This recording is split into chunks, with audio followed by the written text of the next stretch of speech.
เอาเลยครับผมก็กราบสวัสดีท่านผู้ชมทุกท่านด้วยนะครับผมเช่นเคยเนาะเทเลกเตอร์แล้ววันนี้อยู่กับการจัดดับตามท่านผู้ชมขอมาได้กันเนาะก็ตอนแรกเนี่ยจะจัดในเมื่อวานนะครับแต่ว่าติดธุระก็เลยไม่ได้ทำคลิปหรือว่าไม่ได้จัดนะครับมาให้ท่านผู้ชมได้โหลดได้เล่นแต่ว่าก็เลื่อนมาเป็นวันพฤหัสแล้วกันนะครับเนาะเกมที่ท่านผู้ชมขอมาในคลิปนี้เนี่ยก็จะเป็นเกมที่ไม่กินสเปคหรือว่าเกมที่ไม่กินความจำเยอะหรือว่าเกมที่ความจำไม่ถึง100 MB แต่ว่ายังเป็นเกมที่ท่านจะมีความสนุกมากๆแล้วก็กราฟิกเนี่ยก็ถือว่าดูดีไม่ได้สวยจนเกินไปใครที่ชอบเนี่ยก็อย่าลืมกดไลค์ด้วยกดแชร์ด้วยแล้วก็อย่าลืมกดดิ่งแจ้งเตือนเพื่อจะไม่พลาดคลิปใหม่ๆไว้ด้วยนั่นเองนะสำหรับใครที่อยากขอเกมเข้ามาสามารถขอมาได้ใต้ล่างของทุกคลิปเลยเนาะโอเคนะครับเพื่อเป็นการไม่เสียเวลาด้วยกันไปดูกันในคลิปกันเลยดีกว่าว่าจะมีเกมไหนน่าเล่นไปดูกันเลยดีกว่าไปดูกันเลย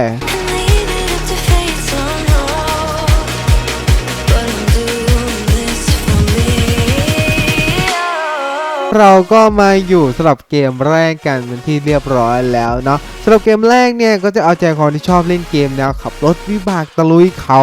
นี่ครับแล้วก็ยังหาเกมแนวขับรถวิบากเล่นอยู่เนี่ยคือห้ามพลาดเกมนี้เลยนะสำหรับเกมที่มีชื่อว่า Moto Enduro นั่นเองนะสำหรับเกมนี้นะครับจะเป็นเกมแนวขี่รถวิบากลงเขา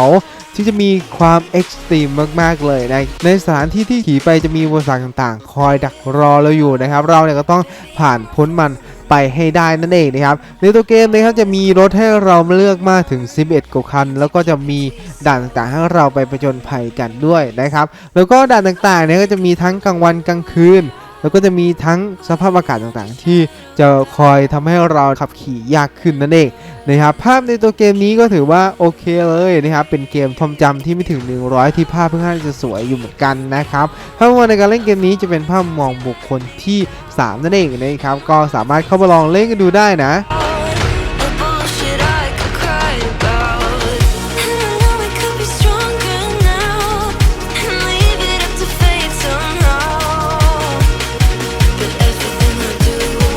สำหรับเกมที่2เนี่ยใครชอบเล่นเกมแนวผจญภัยนะครับก็คือห้ามพลาดเกมนี้เลยนะสำหรับเกมที่มีชื่อว่า Kerry and the Lost Child นั่นเองนะครับก็ในเนื้อเรื่องการผจญภัยของเกมนี้นะครับก็เราเนี่ยจะได้รับบทเป็นตัวละครที่มีชื่อว่า Kerry นั่นเองนะครับที่เราเนี่ยจะไปบูรณะศาลเจ้าเนี่ยนะครับในการไปบูรณะศาลเจ้าเนี่ยก็ต้องไปหาอุปกรณ์ที่สาบสูญจากศาลเจ้าของเรานั่นเองนะครับแล้วเราเนี่ยก็ต้องหาของมาบูรณะศาลเจ้าให้ได้นะครับในการไปหาเนี่ยก็จะมีแบบอุปสรรคต่างๆคอยดักรอเราอยู่แล้วก็จะมีปริศนาให้เราไปแก้ไขกันด้วยนะครับนะจะเป็นออกแนวการ์ตูนหน่อยนะครับภาพมุมในการเล่นเกมนี้จะเป็นภาพมองด้านข้างนั่นเองนะครับเนาะTo go somewhere new and I try to practice iceberg เกมที่3เนี่ยก็จะมีชื่อว่ามิสโตซานั่นเองนะก็สำหรับเกมนี้นะครับจะเป็นเกมที่พอร์ตออกมาจาก PC นั่นเองนะครับเป็นเกมแนวผจญภัยที่จะกวนประสาทเราหน่อยๆนะครับตรงที่ว่าในเกมนี้นะครับจะมีเมล็ดพันธุ์ให้1เมล็ดแล้วเราเนี่ยสามารถเลือกทางเกิดของเมล็ดพันธุ์นั้นๆได้นะครับแล้วในทางเกิดของเมล็ดพันธุ์นั้นก็จะมีแบบอะไรต่างๆให้เราไปดูกันนะครับก็จะมีความแตกต่างแล้วมีอะไรที่จะทำให้เรางงค่อนข้างเยอะนะครับก็ถือว่าเป็นเกมนึงที่เล่นสนุกเล่นเพลินๆได้นะแล้วก็ความจำนี่ไม่เยอะด้วยเนาะไปลองโหลดเล่นกันดูได้นะครับ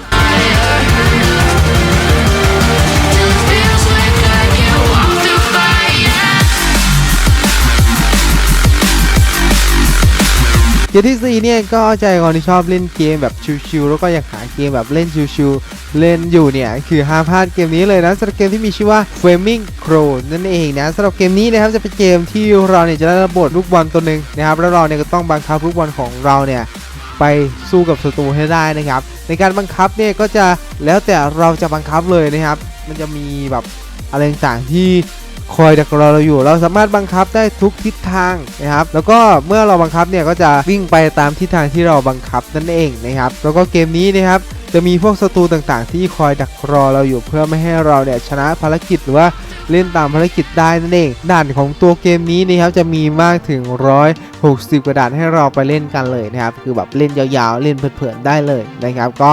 เข้ามาลองเล่นกันได้ภาพมองในการเล่นเกมนี้จะเป็นภาพมองมุมสูงนั่นเองนะครับก็มาลองเล่นกันดูได้นะ 'Cause I know that nothing lasts forever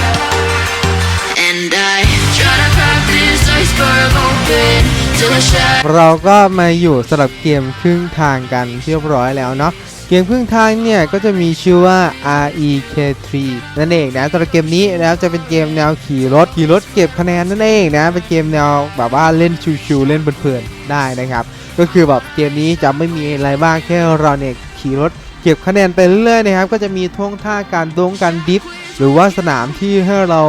ตีลังกาได้นะครับก็มีเยอะแยะมากมายก็จะมีการเก็บเวลาด้วยนะครับมันจะมีเวลาหมดนั่นเองนะครับก็เราเนี่ยก็จะพยายามขี่เก็บเวลาไปเรื่อยๆนะครับภาพกราฟิกในตัวเกมนี้มันจะออกแนวในโลกอนาคตหน่อยนะคือมันจะออกแนวโลกอนาคตหน่อยๆนั่นเองจะมีความ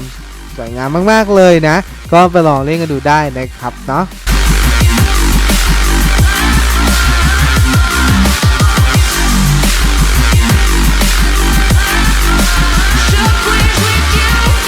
สำหรับเกมที่6เนี่ยใครที่ชอบเล่นเกมแนวแอคชั่นแนวต่อสู้บวกผสมแนวแก้ไขปริศนาเนี่ยก็คือต้องลองเกมนี้ดูได้นะสำหรับเกมที่มีชื่อว่า Away to Smash นั่นเองนะสำหรับเกมนี้นะครับจะเป็นเกมแนวต่อสู้แก้ไขปริศนานั่นเองนะครับที่เราเนี่ยจะเล่นเป็นแบบแนวสลับกันตีนั่นเองแต่ว่าแนวคล้ายๆแนวเทิร์นเบสเนาะแต่ว่าเกมนี้นะครับเราเนี่ยจะสามารถตีศัตรูเรื่อยๆนะครับแต่ว่าในการตีศัตรูของเกมนี้นะครับศัตรูจะวิ่งมาหาเราเรื่อยๆนั่นเองนะครับเราเนี่ยก็ต้องเลือกตีตัวใดตัวหนึ่งเพื่อจะไม่ให้ศัตรูตัวอีกตัวเนี่ยมาตีเรานะครับเราก็ต้องเลือกตัวที่สำคัญหรือว่าตัวที่ห่างจากกันนะเพื่อจะเซฟตัวเรานั่นเองนะครับเพราะว่าเกมนี้นะครับถ้าโดนตีครั้งเดียวคือจบเลยนะแล้วก็จะมีด่านต่างๆให้เราไปเล่นกันเนี่ยมากถึง150กว่าด่านเลยทีเดียวนะครับคือแบบเล่นแบบยาวๆได้ภาพกราฟิกในตัวเกมนี้นะครับจะเป็นภาพกราฟิกออกแนวโพลีกอนภาพมวลในการเล่นเกมนี้นะครับจะเป็นภาพมองมุมสูงนั่นเองนะ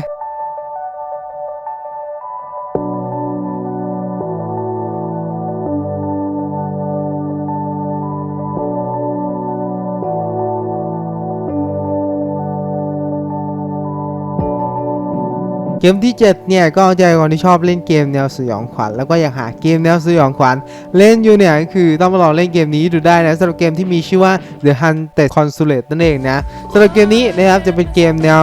หนีจากผีนั่นเองนะครับที่เราเนี่ยจะได้ไปอยู่ในสถานกงสุลที่ล้างนั่นเองนะครับเราเนี่ยก็ต้องออกมาจากที่นั่นให้ได้นะครับในการออกมาจากที่นั่นเนี่ยก็ไม่ใช่เรื่องง่ายเลยนะก็จะมีพวกพูดผีปีศาจนะครับคอยดักรอทำร้ายเราอยู่นั่นเองเพื่อไม่ให้เราออกไปจากที่นั่นให้ได้นะครับก็เป็นอีกเกมหนึ่งที่น่าเล่นมากๆนะก็เป็นเกมใหม่ด้วยนั่นเองภาพมุมมองในการเล่นเกมนี้จะเป็นภาพมุมมองบุคคลที่1ภาพกราฟิกก็ถือว่าโอเคเลยนะครับมันจะออกแนวมืดๆหน่อยนะดักๆหน่อยนั่นแหละนะครับเนาะ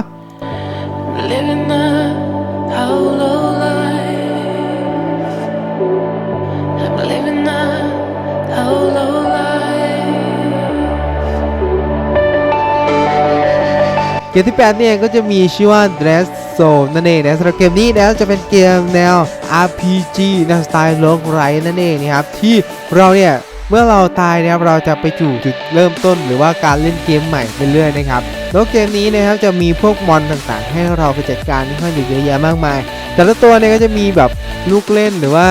การโจมตี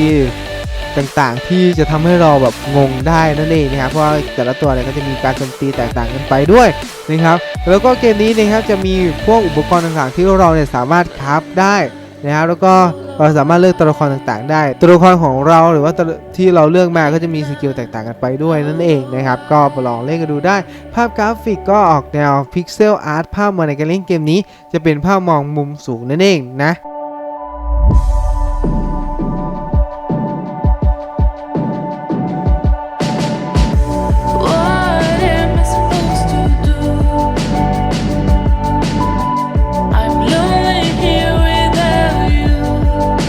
เกมรองอันดับสุดท้ายกันเรียบร้อยแล้วนะครับเกมรองอันดับสุดท้ายเนี่ยก็จะมีชื่อว่า Grand Son นั่นเองนะสำหรับเกมนี้นะครับจะเป็นเกมหลบหนีออกจากบ้านหลังหนึ่งนั่นแหละนะครับหรือว่าเกมแนวสยองขวัญที่เราเนี่ยต้องหนีออกจากบ้านหลังหนึ่งนะครับที่เป็นบ้านของนักประดิษฐ์นั่นเองนะครับในการหนีจากบ้านของนักประดิษฐ์เนี่ยก็จะมีแบบให้เราแก้ไขปริศนาด้วยนั่นเองนะครับคือแบบนักประดิษฐ์เนี่ยก็ทำให้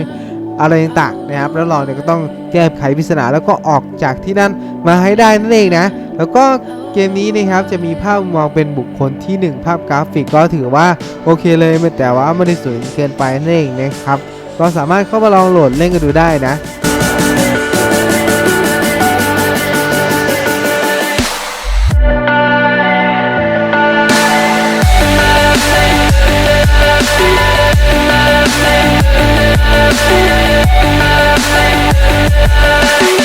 เกมสุดท้ายเนี่ยใครที่หาเกมที่เล่นเพลินๆเล่นชิวๆเล่นอยู่ไหนคือไปเล่นเกมนี้ดูได้นะสำหรับเกมที่มีชื่อว่าแจนเกนอัพนั่นเองนะสำหรับเกมนี้นะจะเป็นเกมแนวเป่ายิงฉุบนั่นเองนะครับที่เราเนี่ยจะเป่ายิงฉุบแข่งกับคนอื่นนั่นเองนะครับก็การเป่ายิงฉุบเนี่ยก็จะมีลูกเล่นอะไรต่างๆให้เราไปเจอกันค่อนเยอะแยะมากมายเลยทีเดียวนะครับทั้งตัวละครทั้งวิธีการเป่ายิงฉุบนะครับก็คือแบบบางทีพวก AI มันอาจจะสลับขาหลบเนาะเกมนี้นะครับก็ถือว่าเป็นเกมหนึ่งที่น่าเล่นมากๆนะครับเพราะว่าภาพกราฟิกเนี่ยมันจะออกแนวการ์ตูนหน่อยนะครับตัวเกมมันจะออกแนวคล้ายตัว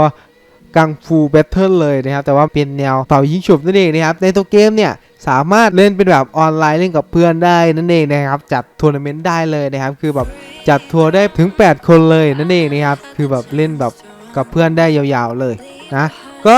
สามารถมาลองเล่นกันได้นะภาพมุมมองในการเล่นเกมนี้นะครับจะเป็นภาพมุมมองด้านข้างนั่นเองนะครับก็มาลองเล่นกันดูได้นะ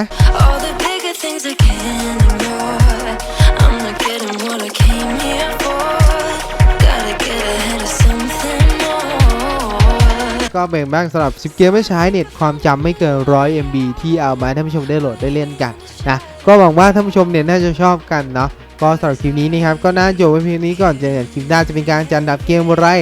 ก็ฝากกดติดตามกดไลค์กดแชร์ไว้ด้วยนั่นเองนะก็สำหรับคลิปนี้ขอลาท่านผู้ชมก่อนเจอกันคลิปหน้าสวัสดีครับผม